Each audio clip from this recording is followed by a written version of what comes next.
नमस्कार दोस्तों, आज के इस वीडियो में हम बात करने वाले हैं कि मोबाइल एसेसरीज़ का बिज़नेस आप कैसे स्टार्ट कर सकते हैं। दोस्तों, हम जानेंगे कि इस बिज़नेस में आने के लिए आप कितने कैटेगरी इस बिज़नेस के हैं, कितने तरह से आप इसको शुरुआत कर सकते हैं, उसके लिए कितना इन्वेस्टमेंट करना होगा, किस कैटेगरी में आपको कितना प्रॉफ़िट देखने को मिलेगा, साथ ही किस तरह के मतलब जो चीज़ें हैं ज़रूरत पड़ेंगी इस बिज़नेस में आने के लिए, साथ ही लोकेशन कहाँ और कैसा होना चाहिए ताकि ये बिज़नेस जो है वो अच्छे से चल सके और साथ ही इसमें कितनी जगह आपको लगेगी, कहाँ किस तरह का लाइसेंस डॉक्यूमेंट्स आपको ज़रूरत पड़ता है, किस कैटेगरी में पड़ता है, सारी बातें इस वीडियो में हम जानेंगे दोस्तों।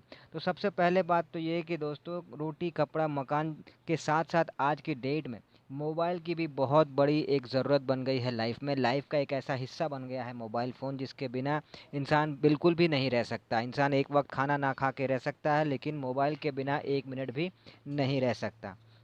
स्पेशली आज के टाइम पे जहाँ पे मोबाइल फ़ोन जो है वो सिर्फ मोबाइल फ़ोन बात करने के लिए नहीं रह गया है बल्कि वो एक ऐसा स्मार्टफ़ोन बन गया है जिसमें आप जो हैं आप फ़ोटो खींच सकते हैं, वीडियो बना सकते हैं, एफएम रेडियो सुन सकते हैं, सोशल मीडिया यूज़ कर सकते हैं जैसे Facebook, Instagram, Twitter, YouTube, WhatsApp, साथ ही साथ आप गूगल पे, आप फ़ोन पे इस तरह के यूपीआई का इस्तेमाल करके ऑनलाइन पेमेंट कर सकते हैं। मतलब एक फ़ोन मल्टी काम।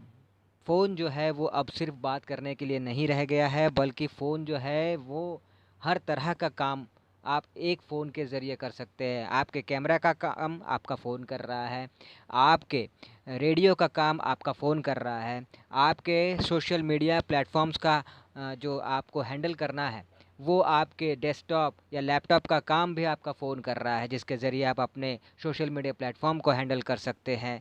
साथ ही साथ आपको ऑनलाइन पेमेंट करने की सुविधा भी आपके फ़ोन से मिल रही है, इसीलिए इसे स्मार्टफ़ोन भी कहा जाता है और इसीलिए आज की डेट में ये पहले से ज़्यादा ज़रूरी हो गया है लोगों के लिए। पहले सिर्फ़ फ़ोन जो आते थे वो कीपैड वाले, बटन वाले, वो सिर्फ़ आपको बात करने के लिए फ़ोन बना के दिया गया था।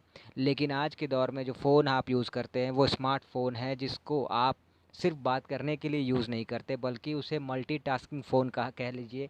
वो इसीलिए वो इतना ख़ास बन गया है, इसीलिए वो इतना ज़्यादा लोगों के लाइफ का हिस्सा बन गया है कि लोग खाना-पीना छोड़कर भी फ़ोन पे लगे रहते हैं। तो कहने का मतलब ये है कि अगर इसी फ़ोन के एक्सेसरीज़ का बिज़नेस अगर आप करते हैं, तो ये कितना चलेगा? बिल्कुल ये बहुत ज़्यादा चलेगा और ये बहुत ज़्यादा चलता है। अब सवाल ये है कि इस बिज़नेस में आप किस तरह से आ सकते हैं, इसके कितने कैटेगरी हैं, कितने तरह से आप इस बिज़नेस में आ सकते हैं। तो देखिए सबसे पहली चीज़ तो ये है कि इस बिज़नेस में अगर आप आना चाहते हैं, तो आपको मोबाइल एक्सेसरीज़ की जानकारी होनी चाहिए कि मोबाइल के एक्सेसरीज़ में किन क्या-क्या चीज़ें आती हैं और वो चीज़ आपको पता रहेगी तभी इस बिज़नेस में आप आएँगे और तभी आपको बाद में फिर कैटेगरी आप चुनेंगे। तो मोबाइल एक्सेसरीज़ में क्या-क्या आता है? मोबाइल एक्सेसरीज़ में मोबाइल बैक कवर आता है, मोबाइल एक्सेसरीज़ में तरह-तरह के ईयरफ़ोन्स आते हैं, टेम्पर्ड ग्लास आता है और भी बहुत सारी चीज़ें होती हैं जिसका एक लंबा-चौड़ा लिस्ट है जो आप चाहें तो आप सर्च कर सकते हैं, दुकान पे जाके देख सकते हैं, बहुत सारी चीज़ें हैं। अगर इसकी जानकारी ही नहीं है तो फिर आप इस बिज़नेस में नहीं आ सकते। किसी भी बिज़नेस में अगर आपको आना है तो सबसे पहले उस बिज़नेस के पूरे जड़ को आपको जानना होगा, उसकी पूरी जानकारी आपको रखनी होगी। तो ये चीज़ आपको पहले करनी है। जानकारी आपको है या नहीं है, ये आपको प्राप्त करनी है, जानकारी हासिल करनी है, आपको जानकारी मिल गई, अब उसके बाद आपको ये डिसाइड करना है कि आपको किस तरह से इसको शुरू करना है। तो किस तरह से आप इसे शुरू कर सकते हैं? 3 तरह से कर सकते हैं। इसकी मैन्युफैक्चरिंग करके, इसका होलसेलर बन के या फिर इसका रिटेलर बन के। मतलब आप मोबाइल एक्सेसरीज़ मैन्युफैक्चर कर सकते हैं, आप मोबाइल एक्सेसरीज़ के होलसेलर बन सकते हैं, आप मोबाइल एक्सेसरीज़ के रिटेलर बन सकते हैं। अब इन तीनों तरह के बिज़नेस को अलग-अलग तरह से आपको इन्वेस्टमेंट करना पड़ेगा तब जाके इसका अलग-अलग प्रॉफ़िट आपको देखने को मिलेगा। फॉर एग्ज़ाम्पल अगर मैन्युफैक्चरर बनना चाहते हैं तो उसके लिए आपको अलग इन्वेस्टमेंट करना पड़ेगा। तो मैन्युफैक्चरर बनने के लिए आपको देखिए सबसे पहली चीज़ जो है वो है आपको जगह चाहिए होगी, एक बड़ी सी जगह आपको लगेगी जहाँ पे आप मैन्युफैक्चरिंग यूनिट को सेट कर सकते हैं, सेटअप बैठा सकते हैं, मशीन्स लगा सकते हैं। साथ ही आपको वहाँ पे इलेक्ट्रिसिटी की सुविधा कर लगानी हो मतलब ज़रूरी हो गई। उसके साथ आपको लेबर्स रखने होंगे प्रोडक्शन के लिए, साथ ही और भी बहुत सारी चीज़ें। तो इन सभी में आपको जो है एक बड़ा सा इन्वेस्टमेंट करना पड़ता है, कुछ लाख जैसे तो आपको करने ही पड़ेंगे। तो इसमें एक अच्छा खासा इन्वेस्टमेंट आपको करना पड़ता है। हाँ, इनकम भी इसमें आपको अच्छा खासा प्रॉफ़िट आपको देखने को मिलता है। अब दूसरा जो कैटेगरी है वो है होलसेलर का। अगर आप होलसेलर बन के आप इस बिज़नेस में आना चाहते हैं, होलसेलर के तौर पे इस बिज़नेस को स्टार्ट करना चाहते हैं, तो इसमें भी आपको एक शॉप, एक गोदाम होना चाहिए। साथ ही ये आपके निर्भर इस बात पे करता है कि आपको किस लेवल पे स्टार्ट करना है, बड़े लेवल पे या छोटे लेवल पे। पर जिस भी लेवल पे आप स्टार्ट करें, आपको एक शॉप, एक गोदाम तो चाहिए ही होगा। कम से कम अगर मैं स्पेस की बात करूं, स्पेस कितना होना चाहिए अगर इसकी बात करूं, तो 150 से 200 स्क्वायर फुट का आपका शॉप और गोदाम तो कम से कम होना ही चाहिए, छोटे से छोटे लेवल में भी अगर आप स्टार्ट कर रहे हैं तो, ताकि आप अच्छा खासा स्टॉक उसमें आप मेंटेन कर सकें, रख सकें। क्योंकि आप होल सेलर बन के अगर आप उतर रहे हैं तो आपको एक दो माल लेके उतरने से नहीं चलेगा। आपको एक अच्छा खासा स्टॉक मेंटेन करना पड़ेगा, स्टॉक आपको रखना पड़ेगा। इसके लिए पर्याप्त जगह होना बहुत ज़रूरी है। ये हो गया।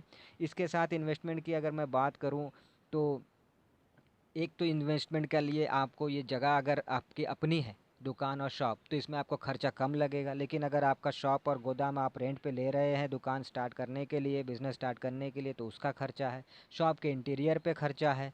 साथ ही आपको मतलब कुछ स्टाफ रखने होंगे, एक या दो या तीन, जितने भी आप रखना चाहें, उस पे आपका खर्चा है।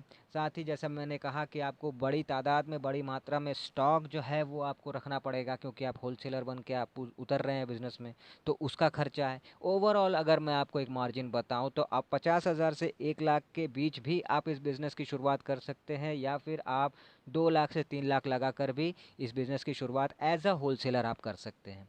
ये दूसरा हो गया। अब इसमें प्रॉफिट कितना है, तो इसमें भी प्रॉफिट बहुत ही अच्छा खासा है। आप जितना लगाएंगे उससे आपको अच्छा खासा, शुरुआती दौर में अगर मैं देखूं तो आपको जो है इसमें 50%, 40-50% तक शुरुआती दौर में ही आपको इसमें अपना जो मुनाफा है वो देखने को मिल जाएगा। फिर धीरे धीरे तो खैर हर बिज़नेस का जो है वो जैसे ही जमता जाता है, चलता जाता है, उसकी धाक जैसी मार्केट में बनती जाती है, कस्टमरों में उसका डिमांड जैसा बढ़ता जाता है, उसका प्रॉफिट वैसा बढ़ता जाता है।